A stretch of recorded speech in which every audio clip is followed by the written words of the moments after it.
अभी भी चौटाला साहब को रिसीव करके चौटाला जिंदाबाद, चौधरी ओम प्रकाश चौटाला जिंदाबाद, ताऊ देवलाल जी अमर रहे, ताऊ देवलाल जी अमर रहे।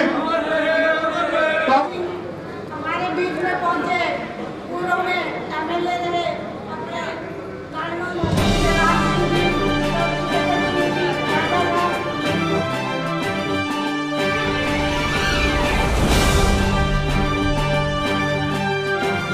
इंडियन नेशनल लोकदल पार्टी के राष्ट्रीय अध्यक्ष और हरियाणा में 5 बार मुख्यमंत्री रहकर सेवा करने वाले परम आदरणीय चौधरी ओम प्रकाश चौटाला जी, पार्टी के जिला के प्रधान भाई सतबीर सिसाई जी, जिला के प्रभारी भाई उमेद लोहान जी और इंडियन नेशनल लोकदल पार्टी के हल्का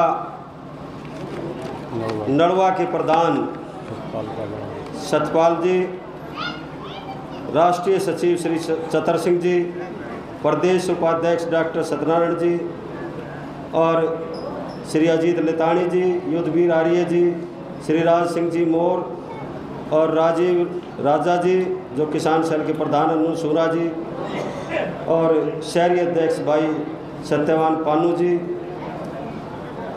और युवा के हल्का अध्यक्ष अनिल डांगी जी, तेलूराम सरपंच जी, धनीवास सत्यवान पानू जी आज़ाद नगर और धर्मवीर कस्बा जी, ये हमारे जोन के प्रभारी हैं तीनों। और कैमरी गांव के मेरे बुजुर्गों, नौजवान साथियों, माता और बहनों, अजीज प्यारे बच्चे, मैं आपके और चौधरी ओम प्रकाश चौटाला के बीच में ज़्यादा समय नहीं लूँगा, 2-4 मिनट में अपनी बात खत्म करूँगा। मुझसे पूर्व बोलने वाले वक्ताओं ने विस्तार से चर्चा की और वर्तमान सरकार की कारगुजारियों के बारे में बताया।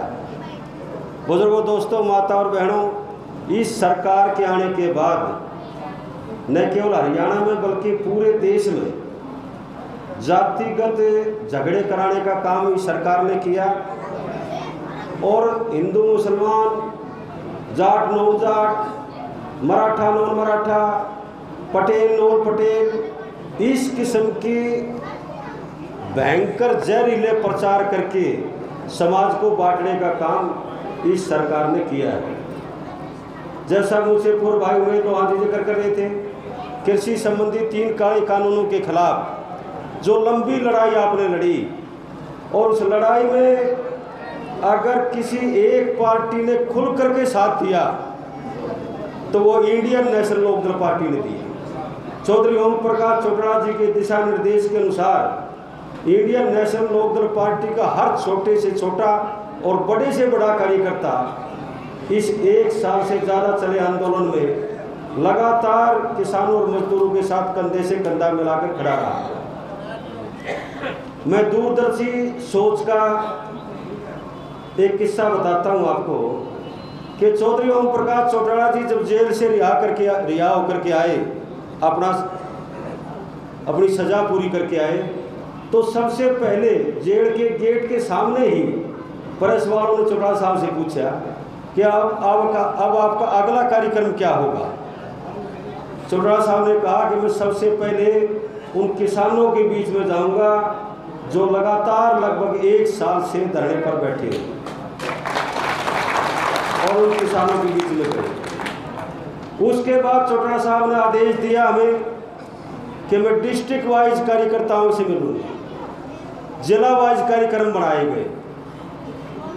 बुजुर्गों, दोस्तों, माता और बहनों, ये उस टाइम पे शायद किसी के दिमाग में नहीं ये बात आती होंगी जो चौटाला साहब ने पूरे हरियाणा में जिला कार्यकर्ताओं की मीटिंग में कही। क्या कहा था चौटाला साहब ने कि आप लगे रहो, किसानों के खिलाफ जो काले कानून बनाए हैं वो काले कानून वापस होंगे। इलाहाबाद का चुनाव आएगा, उस चुनाव को जीतो, ये काले कानून भी इनको वापस लेने पड़ेंगे। ये बात सारी जगह कही और वो चुनाव आया इलाहाबाद का। इलाहाबाद के चुनाव में हर गांव में चौटाला साहब गए और उन्होंने कहा कि अभय सिंह को जिताओ, ये काले कानून वापस होंगे। उस टाइम पे जेजेपी बीजेपी के लोग खिल्ली उड़ाया करते थे कि एक सीट से क्या फर्क पड़ेगा। एक सीट तो पहले भी अभय सिंह चौटाला एमएलए थे, इससे क्या फर्क पड़ जाएगा अगर एमएलए बन भी जाएगा तो। बुजुर्गों और दोस्तों, माता और बहनों, इस एक सीट का ही परिणाम है कि बाई इलेक्शन में 200 करोड़ से ज़्यादा पैसा खर्च करने के बावजूद केंद्र की सरकार ने और हरियाणा की सरकार ने पूरी ताकत झोंकने के बावजूद हरियाणा के लोगों ने वो करके दिखाया है कि बीजेपी की सरकार को माफी भी मांगनी पड़ी, प्रधानमंत्री ने कानून भी वापस लेने पड़े कि नहीं लेने पड़े, कानून भी वापस लेने पड़े और माफी भी मांगी प्रधानमंत्री जी ने। बुजुर्गों दोस्तों, आप सबको पता है कि कौन आदमी काम कर सकता है, कौन सी पार्टी काम कर सकती है, किस नेता की नीयत ठीक है, किस नेता की नीति ठीक है, इसलिए आप सबको मालूम है, मुझे बताने की आवश्यकता नहीं। जब चौधरी ओम प्रकाश चौटाला जी मुख्यमंत्री थे तो हर गांव में आया करते सरकार आपके द्वार कार्यक्रम के माध्यम से, और हर साल बुला करके ये पूछा करते कि बताओ गांव की क्या समस्याएं हैं। पूछा करते कि नहीं पूछा करते। खट्टर साहब आए क्या गांव में? 7.5 साल हो गए सीएम बड़े, नहीं आए, उनको जरूरत भी नहीं है।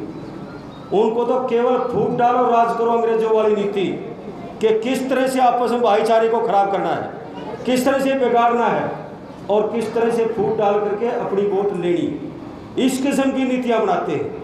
आर्थिक तौर पे गांव के आदमी, आर्थिक तौर पे जो बीच का तबका है, मीडियम तबका है, उसको कैसे गरीबी रेखा से नीचे लाया जाए, इस किस्म के कानून बनाए जाते हैं और लागू किए जाते हैं। अभी जो चर्चा चल रही थी मुझसे पूर्व, बुजुर्गों दोस्तों, इस सरकार ने कुछ और भी कानून बना दिए।